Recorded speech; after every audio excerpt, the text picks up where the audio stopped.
بسم اللہ الرحمن الرحیم.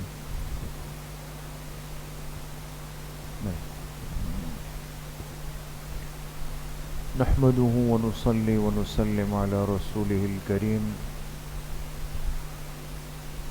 اما بعد فاعوذ باللہ من الشیطان الرجیم. بسم اللہ الرحمن الرحیم.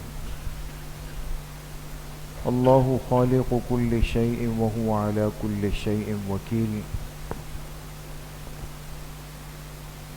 وقال رسول اللہ صلی اللہ علیہ وسلم الدین والنصیحہ. صدق اللہ وصدق رسولہ النبی الکریم. اللہم صل علی سیدنا ومولانا محمد وعلی آل سیدنا ومولانا محمد وبارک وسلم. اللہ سبحانہ وتعالی کا بہت بڑا کرم اور احسان ہے کہ اللہ کے گھر میں اللہ کے دین کی نسبت سے اور دین کی کچھ بات سننے کی نسبت سے ہم سب جمع ہیں. اللہ تعالیٰ آپ سب کے اور ہم سب کے اس بیٹھنے کو، سننے اور سنانے کو، ہماری اس طلب کو اپنی بارگاہ عالیہ میں قبول فرمائے اور ہم سب کے لیے ظاہر و باطن کی اصلاح کا ذریعہ بنائے. حدیث پاک میں محبوب کائنات جناب رسول اللہ صلی اللہ علیہ وسلم نے ایک بات ارشاد فرمائی. بڑی مشہور حدیث ہے، ہمیشہ ہم سنتے ہیں، پڑھتے ہیں. فضائل اعمال میں حضرت شیخ الحدیث صاحب رحمۃ اللہ علیہ نے بھی نقل کی. مشکات المصابیح جو حدیث کی بڑی کتاب ہے، اس میں روایت موجود ہے کہ اللہ کے پاک پیغمبر علیہ الصلاۃ والسلام نے فرمایا لا يبقى على وجه الارض بیت مدر ولا وبر. لا يبقى على وجه الارض بیت مدر ولا وبر الا ادخله الله کلمۃ الاسلام بعز عزیز وذل ذلیل. فرمایا اس زمین پر ایک وقت آئے گا کہ نہیں باقی بچے گا نہ مٹی اور گارے سے بنا ہوا گھر اور نہ چمڑے سے بنا ہوا گھر. وبر کہتے ہیں جانور کی کھال کو. جانور جب ذبح ہوتا ہے اس سے کھال اترتی ہے. چمڑا جو ہوتا ہے بہت ساری چیزوں میں کام آتا ہے. تو ایک رہائش وہ ہوتی ہے جو بالکل عارضی ہوتی ہے، اور جن کو ہم کہتے ہیں یہ خانہ بدوش لوگ ہیں نا، وہ اپنے لیے خیمے لگا کر زندگی گزارتے ہیں. اب یہ جو خیمے بنتے ہیں عمومی طور پہ یہ چمڑے سے بنتے تھے. اب تو مختلف چیزیں آ گئی. اور مدر کہا جاتا ہے اس پتھر کو جو مٹی اور گارے کے لیپ سے بنا دیا جائے. آسان الفاظ میں جیسے آج کل اینٹیں بنتی ہے، یہ اشارہ تھا پکے گھروں کی طرف. اس لیے کہ پکے گھر کی تعمیر میں گارا استعمال ہوتا ہے، مٹی استعمال ہوتی ہے اور پتھر استعمال ہوتے ہیں. وہ دیوار مضبوط ہوتی ہے اور انسان اس کو کہیں منتقل کر کے لے کے نہیں جاتا. تو محدثین نے لکھا کہ حقیقت میں اشارہ تھا شہری زندگی اور دیہاتی زندگی، کہ دونوں زندگیاں اور دونوں جہانوں کے رہنے والے، چاہے وہ شہر میں رہتے ہوں یا وہ پہاڑوں اور دیہاتوں میں رہتے ہوں، لیکن ایک وقت ایسا آئے گا کہ الا ادخلہ اللہ کلمۃ الاسلام، کہ اللہ پاک اس کچے گھر میں بھی جو چمڑے سے بنا ہے خیمہ ہے، اور اس پکے گھر میں بھی جو پتھر اور اینٹوں سے بنا ہے، ہر قسم کی آبادی کے اندر اسلام کا کلمہ اللہ ضرور داخل کر دیں گے. وہ وہاں چلا جائے گا. آگے فرمائے بعز عزیز او بذل ذلیل. اب یہ حدیث کی بڑی عجیب تعبیر ہے اور ایک انداز ہے. آسان الفاظ میں آپ یہ سمجھیں کہ ایک طبقہ اسلام کے اس کلمے کو قبول کر لے گا عزت کے ساتھ، یعنی دل کی خوشی کے ساتھ، رضامندی کے ساتھ، خود آگے بڑھ جائے گا.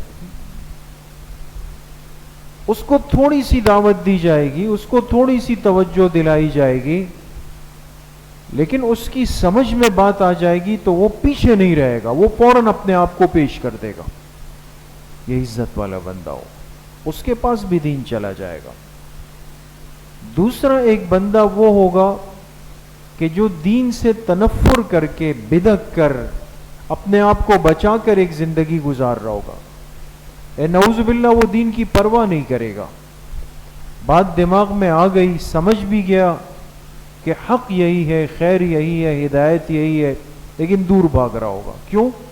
دنیا کی وجہ سے، خواہشات نفس کی وجہ سے، ہوائے نفس کی وجہ سے، مال کی مجبوری کی وجہ سے. اسے لگے گا یہ دین خدا نخواستہ میرے لیے کہیں رکاوٹ نہ بن جائے، قبول نہیں کرے گا. لیکن بالآخر ایک وقت اس پر بھی ایسا آ جائے گا کہ اسے اللہ کے دین کے اس کلمے کے سامنے سر جھکانا پڑے گا. تو یہ جھک کر دین میں آئے گا، اور ایک طبقہ فخر اور عزت کے ساتھ دین میں آئے گا. لیکن آنا سب کو پڑے گا، دین کے اس کلمے کو قبول کرنا سب کو پڑے گا. اور یہ وقت اس دنیا پر آئے گا. اللہ کے پاک پیغمبر علیہ السلام کی پیشن گوئی ہے. اب اصل بات میرے دوستوں بزرگوں یہ ہے کہ خوش نصیب ہے، خوش قسمت ہے وہ بندہ کہ جو اسلام کے اس کلمے اور اس کی اس دعوت اور اس کی اس محنت اور اس کے اس پہنچانے کے اندر کسی بھی ذریعے سے استعمال ہو جائے. نہیں سمجھ میں آئی بات؟ کسی بھی ذریعے سے حصہ ہو جائے اس مسلمان کا، اس کلمہ گو کا. اب چاہے میرا یہ حصہ میرے وقت نکالنے سے ہو، چاہے میرا یہ حصہ میرے بولنے سے ہو، چاہے میرا یہ حصہ میرے مال سے ہو، چاہے میرا یہ حصہ میری دعاؤں سے ہو، چاہے میرا یہ حصہ سوچ اور فکر سے ہو، کسی بھی ذریعے سے ہو. لیکن میرے عزیزوں، دوستوں، بزرگوں، ایک مومن مسلمان اگر خیر خواہی کے ساتھ کسی دوسرے تک دین پہنچانے میں تھوڑا سا بھی حصہ دار بن جائے گا، یہ آخرت کا بہت بڑا خوش نصیب ہو کہ بھئی میری وجہ سے کوئی بن گیا، میری وجہ سے کسی کو دین کی دعوت پہنچ گئی، میری وجہ سے کوئی کلمے پر آ گیا، میری وجہ سے کسی نے برے کاموں سے توبہ کر دی، میری وجہ سے کسی نے حرام زندگی کو چھوڑ دیا. تو قیامت کے میدان میں پتہ چلے گا کہ یہ آپ کی وجہ سے جو بندہ اللہ کے ہاں نجات پا کے جا رہا ہوگا، تو اللہ پاک اس کا سبب بننے والے کو اس سے پہلے جنت میں داخل کرے. بھئی سبب یہ بنا، ذریعہ یہ بندہ بنا ہے. اس لیے میرے عزیزوں، دوستوں، بزرگوں، سمجھانے کی ضرورت تو نہیں ہے. بہت ساری چیزوں کو ہم اپنی آنکھوں سے دیکھ رہے ہیں، کس کیفیت میں اور کس صورتحال سے یہ امت اس وقت گزر رہی. انسان اگر دیکھے تو ہر چیز ایک آخرت اور موت کی شکل ہمارے لیے اختیار کر رہی. وہ چیزیں بھی جو کبھی خیر کی، راحت کی، خوشی کا ذریعہ ہوتی تھی، اب وہ چیز بھی انسان کے لیے موت کا، غم کا، صدمے کا، پریشانی کا، آزمائش کا پیغام لے کے آ رہی ہوتی. یہ اشارہ ہے دوستو، اللہ پاک اپنے بندوں کو سمجھانا چاہتے ہیں کہ موت تم سے کتنی قریب ہے اور کتنی اچانک ہے، اور کس پر، کہاں سے، کس انداز سے آئے گی تمہیں کچھ بھی نہیں پتا. اور یہ ہمارے لیے سمجھنا شاید مشکل نہیں رہا. آنن فآنن انسان کو تصور میں بھی نہیں ہوتا کہ میرے ساتھ کچھ لمحوں میں کیا ہونے والا ہے اور پھر کیا ہو جائے گا اس کے ساتھ۔ آج ہمارا ملک جس کیفیت سے گزر رہا ہے دوستو، اور جو داستانیں ہیں، ہم ابھی گزشتہ دنوں گئے ہوئے تھے اسی سلسلے میں نا، شاید آپ میں سے کسی نے محسوس کی ہو ہماری غیر حاضری، کسی کو محسوس ہوا کہ 1-1.5 دن ہم غیر حاضر تھے؟ تو وہ غیر حاضری اسی سلسلے کی تھی نا کہ کچھ ساتھیوں کی امانتیں لے کر ان بھائیوں کے پاس جو اس وقت سیلاب اور اس صورتحال کا شکار ہے، ہم وہاں گئے۔ چونکہ وقت کم تھا، کام کرنا تھا، لیکن یقین کریں عبرت کی وہ جگہ ہیں، عبرت کی وہ کہانیاں ہیں، عبرت کی وہ داستانیں ہیں کہ انسان کچھ دیر کے لیے بالکل یہ دماغ کام چھوڑ دیتا ہے، لیکن اللہ کی طاقت، اللہ کی قدرت وہاں اپنی آنکھوں سے ان جگہوں کو دیکھ کر سمجھ میں آتی کیا ہو سکتا ہے۔ اس لیے ایک بات تو طے ہے جو ہمارا ایمان اور یقین ہے کہ انسان چاہے کتنا بھی سمجھدار، ہوشیار، ذہین، فطین اور اپنی سوچ کے اعتبار سے یہ ایک پلاننگ کر کے بیٹھا ہوا ہو، اللہ کی طاقت کے سامنے ہر چیز فیل اور ناکام ہے، یہ یقین کر لیں۔ نہیں سمجھ میں آتا، میں نے جمعے میں بھی عرض کیا، اس وقت ہم گئے نہیں تھے تو ایک ساتھی کے حوالے سے عرض کیا، پھر ہم گئے خود۔ یعنی آپ سوچ سکتے ہیں کہ اس مسجد کے ہال کے مقصد 4 حصے کریں اور اتنے بڑے بڑے پتھر جو وہ مزار قائد کے پاس ہوں، اور آپ صبح آئے تو اتنے بڑے بڑے پتھر جو ہے نا وہ یہ آپ کے مین روڈ پہ پڑے ہوئے، یہ کون لایا ہے؟ پانی میں اتنی طاقت کہ وہ پورے چٹانوں کو بہا کر اپنے ساتھ لے آئے، پانی میں اتنی بڑی طاقت کہ لوگ اپنے گھروں میں بیٹھے ہوئے ہیں، ایک گھر میں شادی کی تیاری ہو رہی ہے، تو عبرت کی جگہ ہے دوستو، شادی کی تیاری ایک گھر میں ہو رہی تھی اور دلہا کہاں سے آ رہے ہیں؟ ملائیشیا سے، بیرون سے۔ اب دیکھیں کہانی اللہ پاک کیسے انسان کو سمجھاتے ہیں۔ ملائیشیا سے ایک نوجوان آ رہا ہے، اس کی شادی ہو رہی، بنیر میں شادی ہو رہی، یہاں گھر میں تیاریاں ہو رہی ہے، ساری مستورات جمع ہے اور شادی کا سارا سامان جمع ہے، جو وہاں کا ایک علاقائی نظام ہے، خوبصورتی کی ساری چیزیں جمع ہے، کمرہ بنایا گیا ہے، عورتیں جمع ہیں وہاں پہ مستورات۔ اس نوجوان اس دلہا کو لینے کے لیے اس کے بھائی اور اس کے والد اسلام آباد ایئرپورٹ چلے گئے، یعنی گھر کے چاروں مرد باہر ہیں، مستورات جمع۔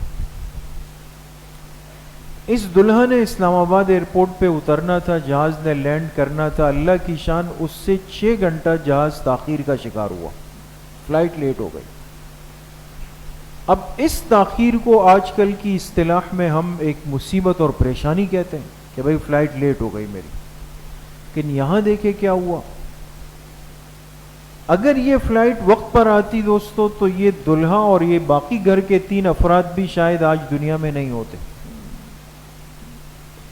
اسی تاخیر کے 6 گھنٹوں کے اندر یہ سارا سلسلہ ہوا، کلاؤڈ برسٹ ہوا، شادی کے گھر والوں کو کچھ نہیں پتا ہمارے ساتھ آنن فانن کیا ہونے والا ہے۔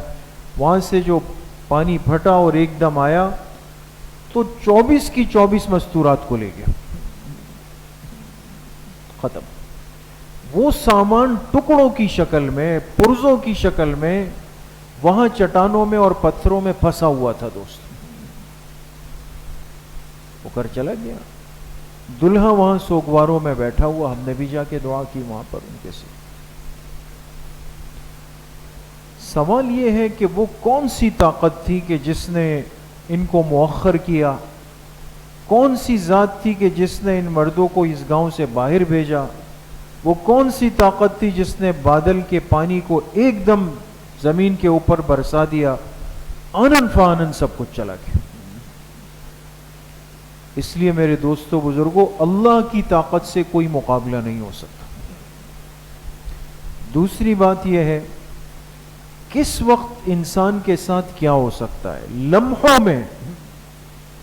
انسان تو آج بڑی تدبیریں کرتا ہے نا، بڑی پلاننگ کرتا ہے، کل یہ کروں گا، 10 دن بعد یہ کروں گا، اگلے ہفتے یہ کروں گا، اگلے سال یہ کروں گا، 3 سال بعد یہ کروں گا، ریٹائرمنٹ پر یہ کروں گا۔ اتنی بڑی ہماری پلاننگ۔ آنن فآنن انسان زندوں کی صف سے نکل کر تہ خاک چلا جاتا ہے۔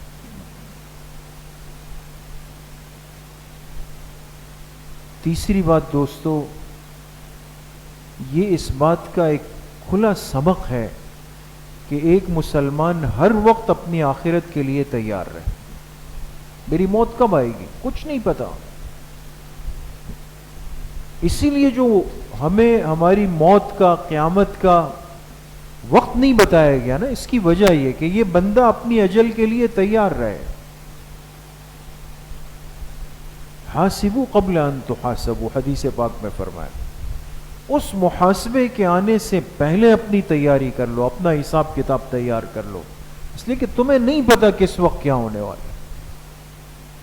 ایک مومن مسلمان کی پہچان اور شان اور لائق یہ کہ یہ اپنی موت کے لیے دوستو تیار رہے گا، اس کو نہیں پتا کیا ہونے والا ہے میرے ساتھ، یہ اس قدر تیار ہوگا۔ اور چوتھی اہم بات کہ اللہ کا دین اور دین کا صحیح علم، یہ وہ بڑی نعمتیں ہیں دوستو کہ جو انسان کو ایک ایسے نازک موقع پر جس میں انسان کا ایمان اور عقیدہ تک ہل جاتا ہے، یہ دین واحد نعمت ہے جو انسان کو اللہ کی ذات سے کٹنے نہیں دیتا، اور دین وہ واحد نعمت ہے جو اس مومن بندے کو صبر دے دیتا۔ اب میں آپ سے عرض کروں، چھوٹی سی بات، ہم گئے ابھی، وہ ساتھی ہمیں لے گئے جو تین گاؤں صفحہ ہستی سے مٹ۔ ایک جگہ ہم گئے، جیسے ہمارے پٹھان بھائیوں کا ایک دستور ہوتا ہے کہ ایک بیٹھک ہوتی ہے ان کی بڑی، جس میں وہ اپنی خوشی غمی کے لیے بیٹھتے ہیں، وہاں دعا ہو رہی ہے اور میں آپ حضرات چلیں ہمارے ساتھ، مقامی علماء۔ تو مجھے وہ مقامی عالم نے کہا کہ حضرت اندر ایک نوجوان عالم بیٹھے ہوئے ہیں، اور ان کے گھر کے ٹوٹل 8 افراد تھے، ایک اہلیہ تھی اور ایک بہن تھی، والدین تھے، 3 بچے تھے، ایک بچی 6 مہینے کی۔ تو وہ سب بھی چلے گئے، یہ عالم باہر تھے، باقی سب جا چکے ہیں، اس میں 8 بندے۔ تو ہم گئے اندر اور انہوں نے بہرحال اپنے ملاقات کی، بہت صبر، تسلی، حوصلہ۔ تو مجھے ان ساتھیوں نے کہا کہ باوجود اتنے بڑے صدمے کے، یہ اس کے باوجود ہمارے ساتھ خدمت میں لگے رہے کہ بھئی باقی لوگوں کی ترتیب، ان کا کیا ہوگا، کیا بنے گا۔ ہاں صرف ایک فکر ان کو ہے کہ وہ جو 6 مہینے کی بچی ہے نا، اس کی میت نہیں ملی، باقی سب کی مل گئی تھی۔ وہ غم ان پر ہے کہ بھئی وہ کسی طریقے سے، انسان ہے، کمزور ہے۔ تو ہمیں تو یہ ہمت بھی نہیں تھی کہ ان کو دیکھ سکیں اس شخص کو، اتنے بڑے صدمے سے گزرنے کے بعد بھی۔ لیکن وہاں پہنچ کے سمجھ آیا دوستو کہ دین انسان کے پاس ہو، یہ انسان کو اللہ سے خدا نخواستہ گلے شکوے کرنے سے محفوظ کر دیتا ہے۔ ورنہ انسان اتنا عاجز ہے کہ ایسے واقعات بھی ہوئے، آپ کو یاد ہوگا جب 2005 میں زلزلہ آیا تھا نا پورے پاکستان میں، اللہ حفاظت فرمائے۔ تو ہمارے ساتھ طلبہ تھے، اس وقت ہم جامعہ میں دور حدیث کر رہے تھے، تو ہمارے ساتھ آزاد کشمیر کے طلبہ تھے، وہاں بھی بہت بڑی تباہی مچ گئی۔ تو انہوں نے ہمیں بعد میں بتایا کہ گاؤں پورا تباہ ہوا، مسجد بچ گئی۔ تو لوگ اتنا، یعنی ایک شیطان مسلط ہوا کہ گاؤں کے لوگوں نے جا کے مسجد پہ پتھر مارے اور کہا کہ نعوذ باللہ، اللہ نے ہمارے گھر توڑ دیا، اللہ کا گھر باقی، یہ کیوں؟ یعنی انسان کے گرنے میں پھر وقت نہیں لگے گا، ایمان بچانے میں وقت نہیں لگے گا، دین سے جڑ کر زندگی گزری، انسان کا ایمان محفوظ رہے گا، یہ حالات کو آزمائش سمجھ کے صبر کر لے گا، اللہ کے فیصلے پر راضی ہو جائے گا۔ لیکن اگر دین سے دور ہوا، یہ ایک حادثے کو دیکھنے کے بعد یہ نہیں کہ غمزدہ ہوگا، یہ اللہ کی ذات کا یقین بھی توڑ دے گا۔ اس لیے میرے عزیز و دوستو، وہ ساری بات ہمارا یہ بیٹھنا اس مقصد سے ہے آج کہ مسلمان کے لیے، مومن کے لیے اللہ کی ذات سے جڑنا کس قدر ضروری ہے، اور وہ اسی صورت ممکن ہے جب ہم دین کے ماحول سے جڑ کر چلیں۔ آپ دین کے ماحول سے کٹ جائیں، شکوک کا شکار، شبہات کا شکار، وساوس کا شکار، بے یقینی کا شکار، آخرت کے بارے میں عجیب خیالات، قبر کی زندگی کے بارے میں شکوک و شبہات، یہ سب پیدا ہونا شروع ہو جائے۔ اسی لیے ماحول سے نہیں کٹنا، انسان دین کے ماحول سے، نیکیوں کے ماحول سے، نیک لوگوں کے ماحول سے، ایسے حلقوں سے اپنے آپ کو جڑ کر رکھے گا تو صرف یہ نہیں کہ اعمال کا شوق پیدا ہوگا، صرف یہ نہیں کہ گناہوں سے بچنے کی ہمت پیدا ہوگی، سب سے بڑی بات یہ ہوگی کہ اللہ کی ذات کا یقین زندگی سے نہیں نکلے گا، ایمان اور عقیدہ ہمارا محفوظ رہے گا۔ تو بھئی ہم سب یہی چاہتے ہیں نا کہ دین کے ماحول سے جڑ کر رہیں۔ کون کون یہ چاہتا ہے؟ سب چاہتے ہیں۔ تو اللہ نے ہمارے بڑوں کو، بزرگوں کو، اکابر کو موفق بنایا۔ موفق کے معنی اللہ پاک جس کو خیر کی توفیق دے دے کہ اس امت کے ایمان کی حفاظت کے لیے اس میں خیر کے سلسلوں کو جاری کیا جائے۔ ہماری دعوت و تبلیغ کی جو محنت ہے، جماعتوں کا جو نکلنا ہے، ہر مسجد کے اندر جو معمولات کا اہتمام ہے، ایک ایک کے پاس جا کے گشت کر کے اس کو جو دعوت دینا ہے، اس کا مقصد کوئی رسمی کام نہیں ہے۔ چلو بھئی بدھ کا دن آ گیا، ایک رسمی کام ہے، کرنا ہی ہے، کر رہے ہیں ایک رسمن۔ چلے بھئی عصر کے بعد تعلیم ہوتی ہے تو بس رسمی چیزیں کرنی ہے، نہیں ہے۔ یہ تو ہمارے ایمان کی حفاظت کے لیے فکر کا ایک طریقہ اور ترتیب ہے دوست، اور اسی مقصد کے لیے ہر مسجد میں ماشاءاللہ محنت ہوتی ہے، جماعتیں نکلتی ہے، ایک ایک کے پاس جانا ہوتا ہے، اور اللہ پاک جس کو قبول کر لے وہ پوری دنیا کے اندر پھر چلا جاتا ہے۔ تو بھئی کون کون ساتھی تیار ہے اس کے لیے انشاءاللہ؟ کون یہ نیت کرتا ہے کہ میں اپنے دین کی اس محنت کو لے کر، کلمے کی اس محنت کو لے کر ایک ایک کے پاس جاؤں گا؟ نا امیدی کی جو کیفیت امت کے اوپر آ رہی ہے، میں ایک ایک کو جا کر اس نا امیدی سے نکال کر، اس مایوسی سے نکال کر اللہ کی ذات سے جوڑوں گا۔ سب نیت کرتے ہیں انشاءاللہ؟ تو بھئی اس کے لیے ساتھی ارادے فرما لیں، میں نام لکھوا دیں، نام پیش کر دیں، ہمارا وقت اللہ کے راستے میں نکل جائے، ہم دین کو سیکھ لیں،